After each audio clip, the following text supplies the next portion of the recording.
Hi, welcome to Entrepreneurship Digest. Today I'm going to be your host. My name is Nana Adwa Enifwa III. Before we go into the conversation, I have with me here Mrs. Faustina Esi Yankson, CEO of Kanaan Farms. Before I introduce my guest to you, on this show, we sit down with successful entrepreneurs for them to share their journey, how the struggle was, how they were able to overcome them, and then the success story, so that you out there watching me right now, a young or a passionate entrepreneur as yourself, you get to be inspired to be able to learn from her story. Please wait for us to go for a quick break. We will be right back.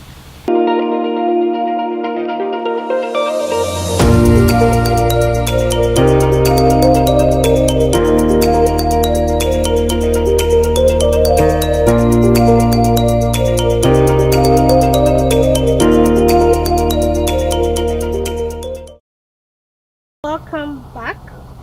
Before we went on a break, I told you my guest today is Mrs. Faustina Esi Yankson. She is the CEO of Kanaan Farms, and I'm going to go right to her so that we start the conversation. Please, you're welcome on to the Entrepreneurship Digest. Thank you very much. Thank you. Good to have you. Okay. And please, I hope everything is fine. Yeah, it's good. Everything is very good. Okay. Your family. Everybody is well. We thank God. Yeah. And looking at the economy now, like the Ghana economy, how has it been for you since COVID to now? I think some few days ago I was brainstorming some of these things even on my own. Okay. I think we've not gotten it any better all the time. Times are changing, norms are changing. The world is rolling faster than we can take off. I don't want Africans to compare themselves with any other world. Okay. Our world is very different. But when we look at scenario about things, yes, we are not going to remain the same. The way we are going, so things keep changing. What we have to do is always getting back to the drawing board and fitting wherever it is. Wow. So please, everybody would like to know a bit about you, where you grew up from, and then some of your background in education. Okay. So, like I was introduced, my name is Faustina Esi Yankson. Married now to retired Captain Baba Auni. And I'm a product of Tasco. And along the line, I was whisked away from Ghana. Okay. Because my dad is among the teachers that were borrowed in the 80s. Wow. So, and as a kid, you don't decide where you end up. So I later found myself somewhere in Nigeria, Niger State to be precise. At what age? Will I say from 24? Okay. That was 93. I arrived Abuja 93 exactly when Babangida was leaving the presidency.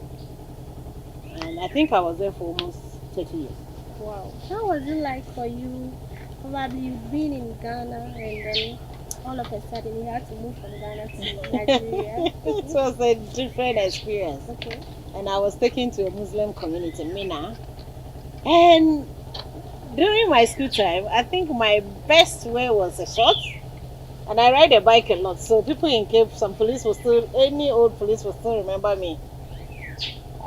So reaching there, my dressing was a problem, my attitude was a problem, everything was a problem. Oh.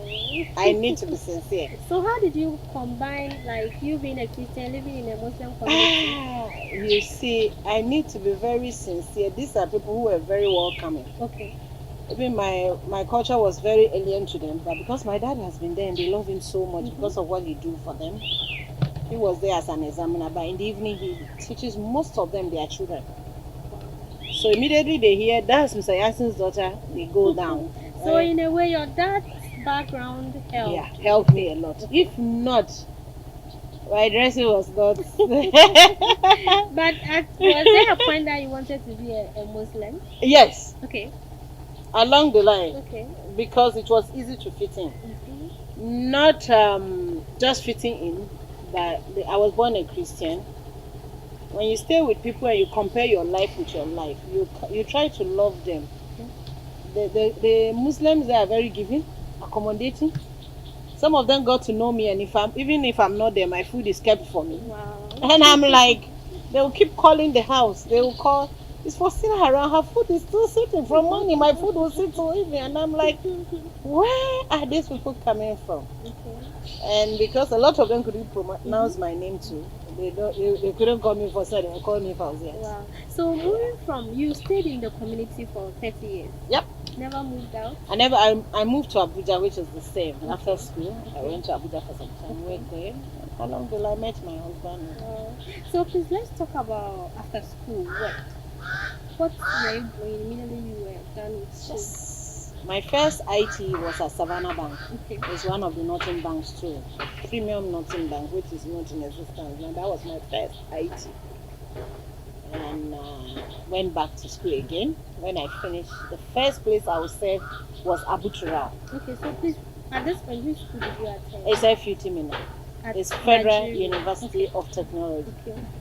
Okay.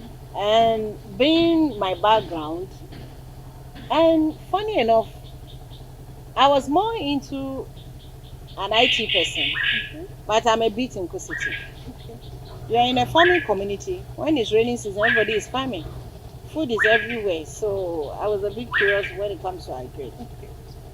So after school, or even during the school, we all want to do little business. Yams are so cheap there.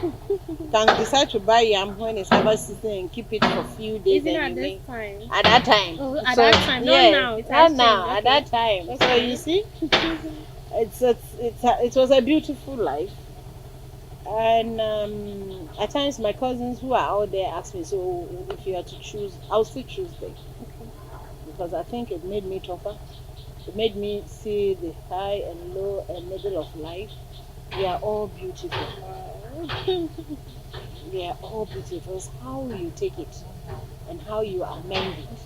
The best place I used to go and eat was to go to the bush and meet the farmers to eat a good food. For me, it was all this. At the farm? Yes. Okay. So you see, wow, it was a good experience. Okay, let's look at how did the entrepreneurship journey start. So after my school, my dad needs to talk to one of the people he teaches the children, and it happened that this man is interested in farming too. Then he was director in Abuja. Later he became the governor of the state. That was late engineer A.A. Kure. So I worked with his farm, Abuturab investment. And so at that time, what were you doing at the farm? Because I was supposed to be a secretary. Okay. But I love the field. So mostly I'm either at the where the chickens or the rice is being milled. So I got to see that, look, this is so interesting. Farming is very interesting. They process rice, chicken, and eggs. They still do. Yeah. So I think that's why I started picking up the farm idea. Because at the moment, I'm working with a man from Dezengov from Nigeria. That's where I met him. And we are still in touch. And now he's how many years? Wow. So many years ago. That is like 15. So it means in the field of business, relation is also very important. You would say. Very, very important, because I know this man when he was not married. Now he's married and married, has children, and at times we sit down and talk a whole lot of things. So relationship is very good. Yeah. So let's look at this. Now the desire for farming was developed at the time. What's next? What happened after? Yeah. So you see, I'm an IT person, and I think along the line I said, oh, what is all this? Then when I came in, not quite long, we have the emergency of the crypto. And as an IT person, it's not a hard deal. All you need is your laptop and the internet, and you are there. Wow. But I want to say this, and a very serious topic for me. Africa needs to develop our own things, so that when the youth or the African is in need of it, we tap on it. Than the love and the zeal for foreign things Because what happened to me was I went in there, it was beautiful, I brought in people, but because it was not African and the servers were not here, we were on somebody's platform. When it crashed, we were all crashed with it, and you can't even fight it. So one thing it taught me was we need to do our own things. I felt sick, I felt depressed. Up to now, I'm still treating that issue and myself. I've never gotten well so much. I have to be sincere to you. Since that incident Yes, happened, I'm really sorry 2018. about that. I'll never forget it. That was the first business and the first company I did when I Oh. came to Ghana. Oh. So you say, African need to do our own things.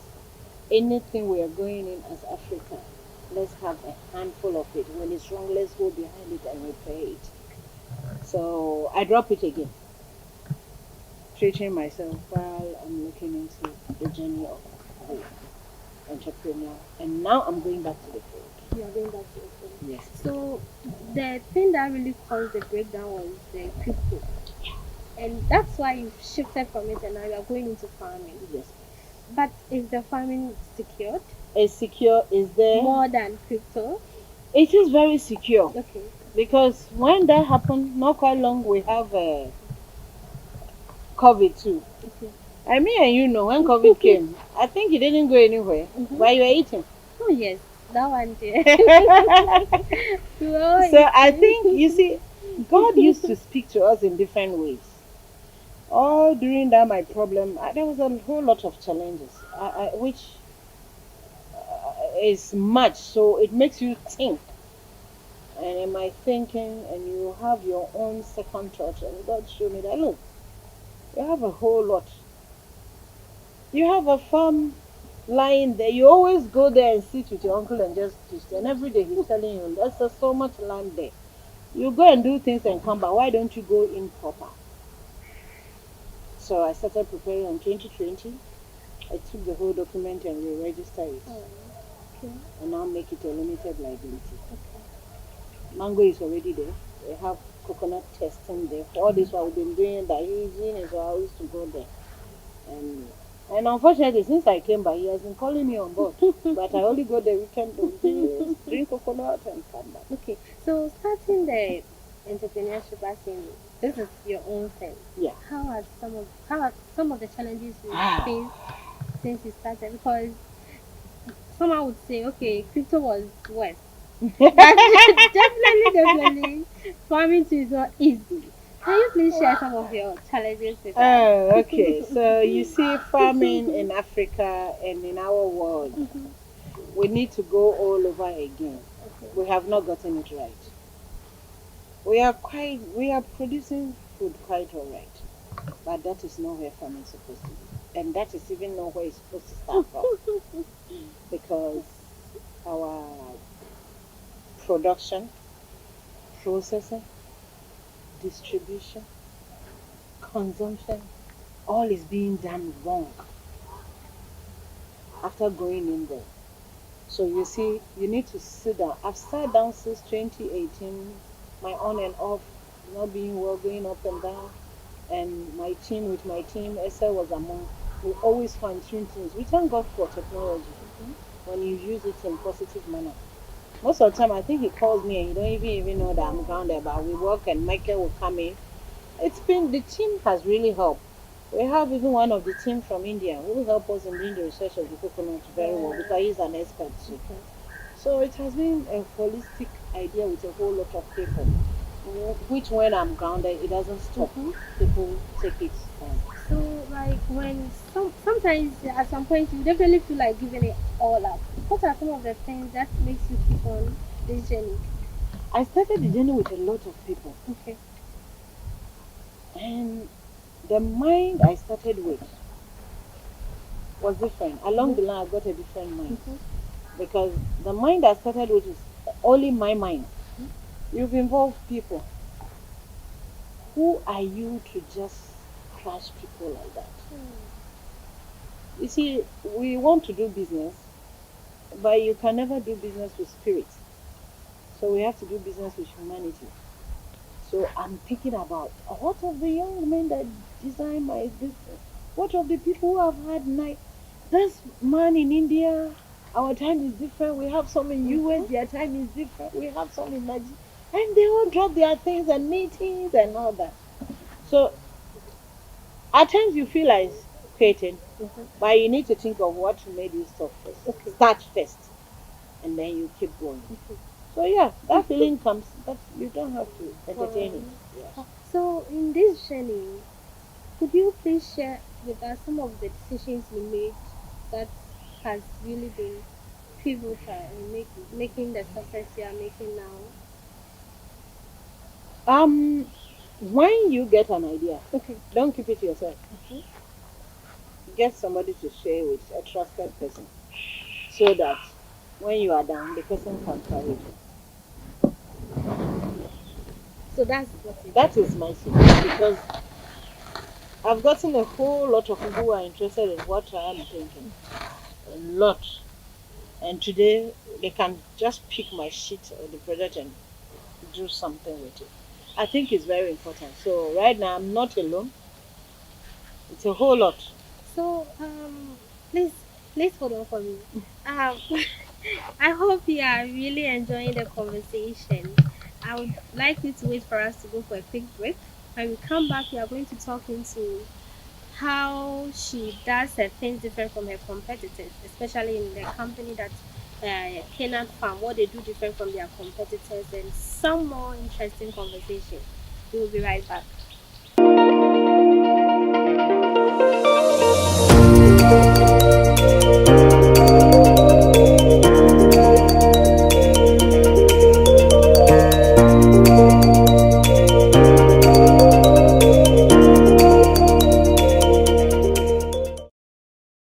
Thank you so much for still being with us. This is Entrepreneurship Digest.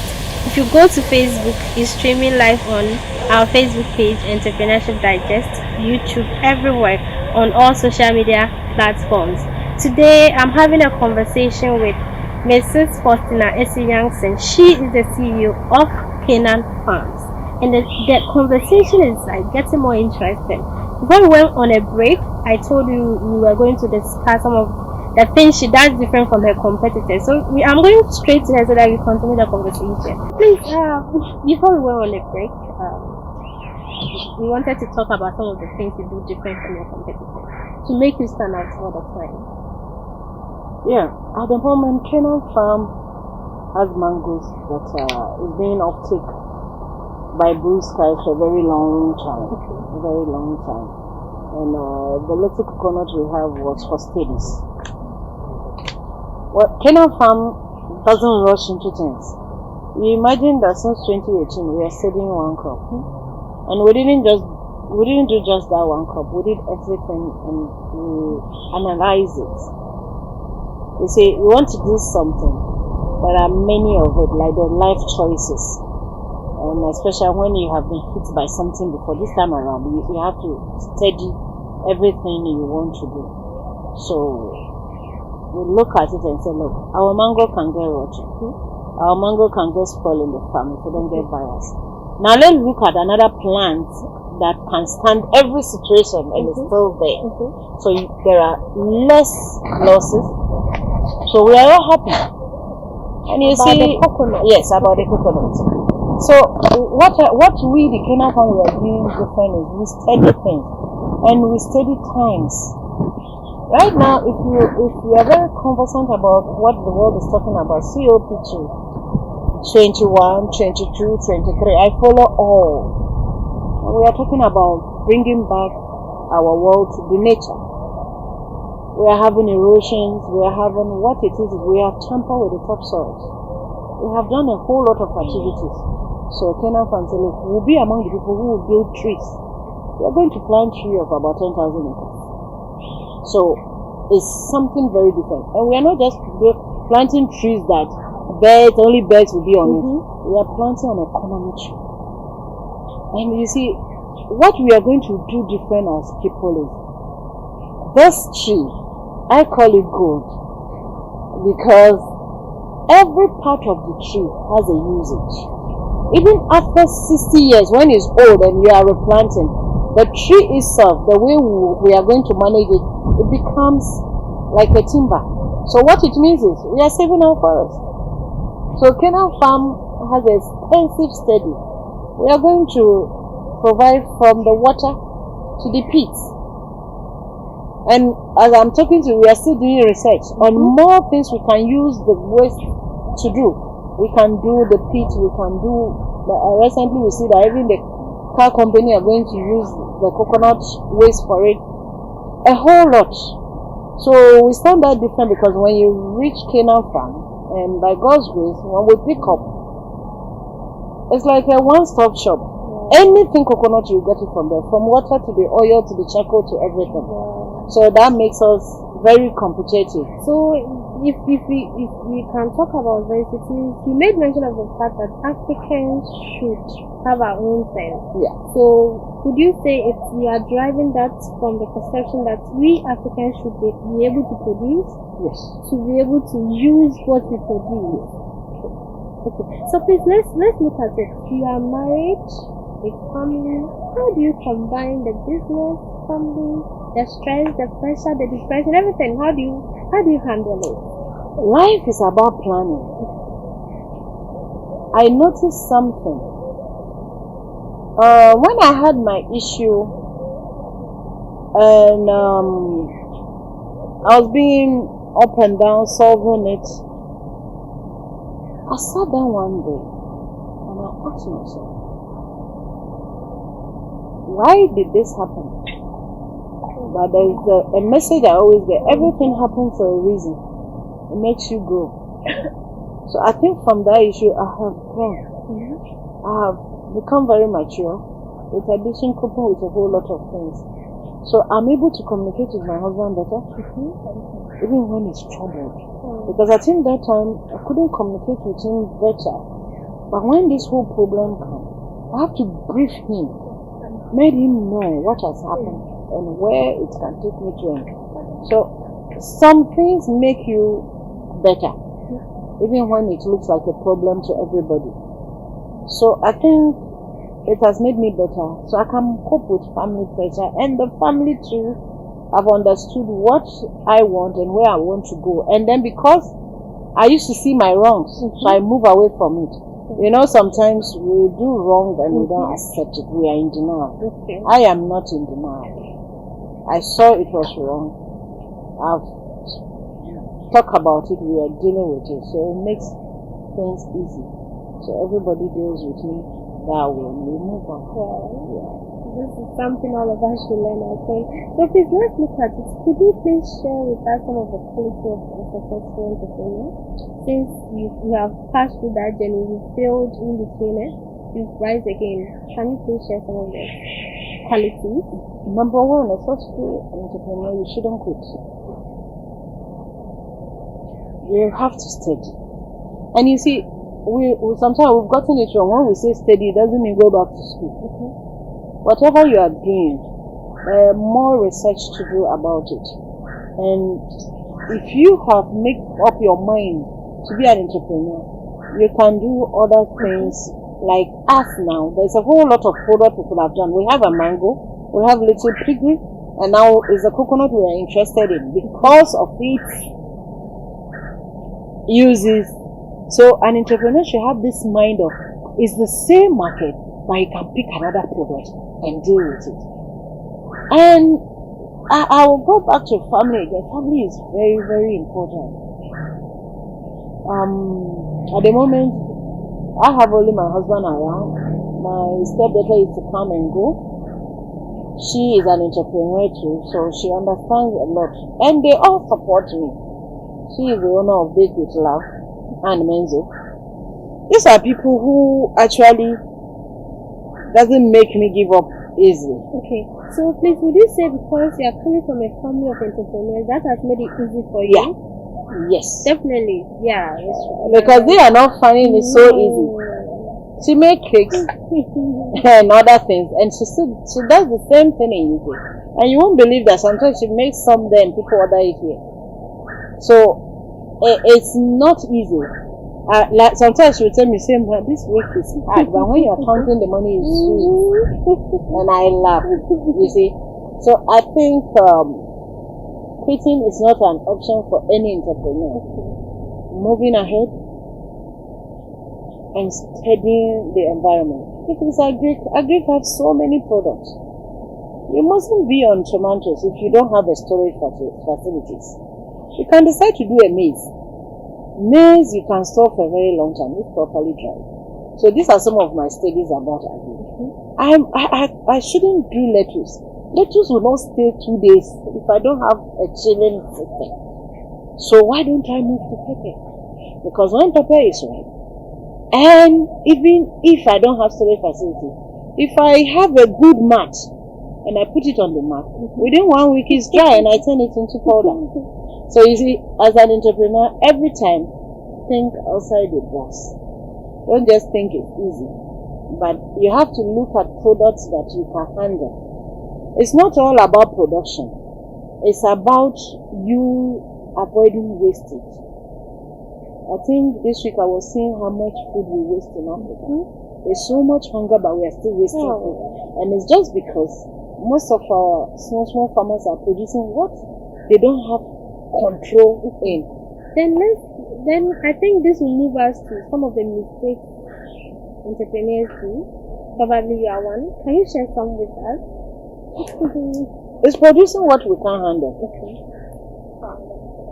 Going into things you are not sure because your friend told you it's very profitable.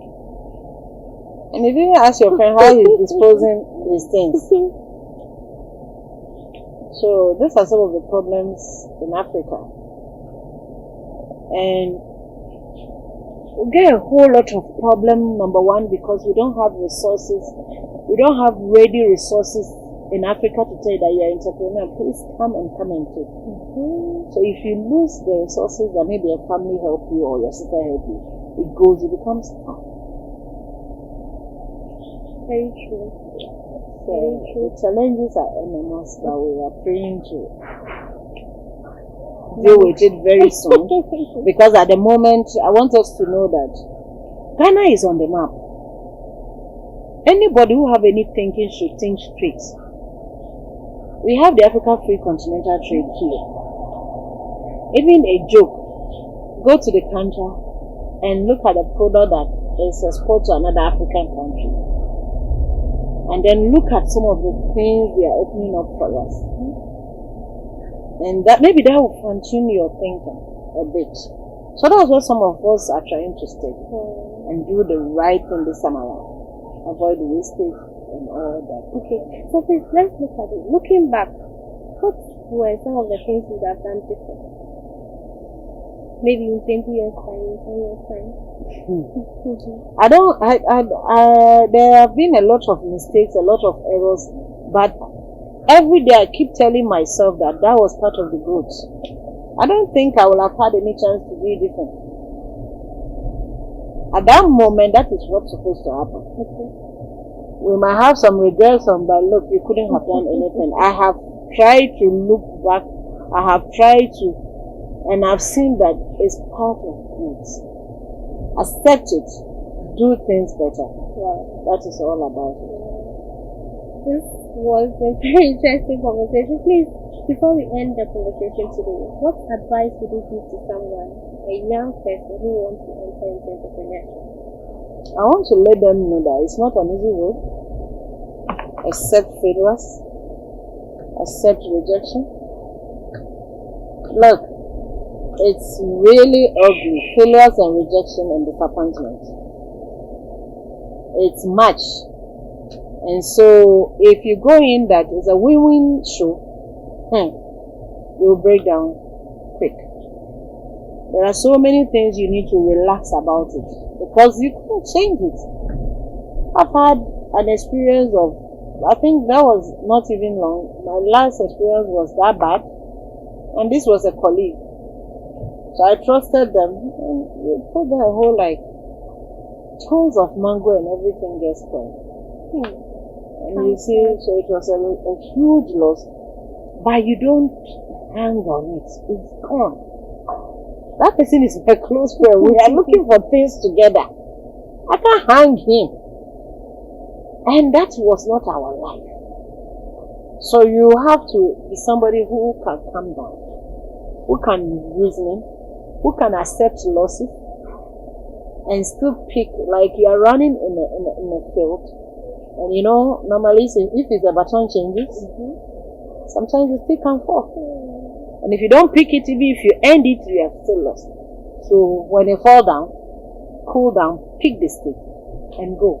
If you are third or fourth and you are still holding your stick, it doesn't disqualify you. But if you don't bring that stick, as baton changes, you are doomed for it. So that's the life of entrepreneur. Wow. Please, thank you so much for giving us an opportunity to come your home today to have this interesting conversation. I'm sure anybody who is listening to this will learn a lot from your experience, the challenges and everything. Please, would you give someone any shout out? Yeah, my shout out goes to my team. They are so much. I have Mr. Sri Poduva from India. I have a whole lot of them. I have Green Petals from Nigeria. I have Bambay's Security Limited by retired Captain Baba Awini. He really make us know that food security is one thing they are talking about. And you see, I will take us a bit back. You have neighbors, they are hungry, and all you are thinking about, you want to build long fence, and you have rice or food in those your fence. They will climb the fence and come for it.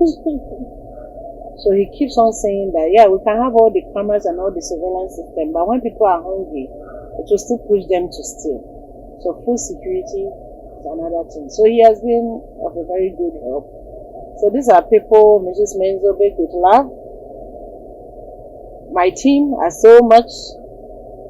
SL and his team, they've done so much with this job. They fine-tuned it when it was a baby, brought it to this. Yeah, so these are people I'm grateful I came across them and they are still with me here.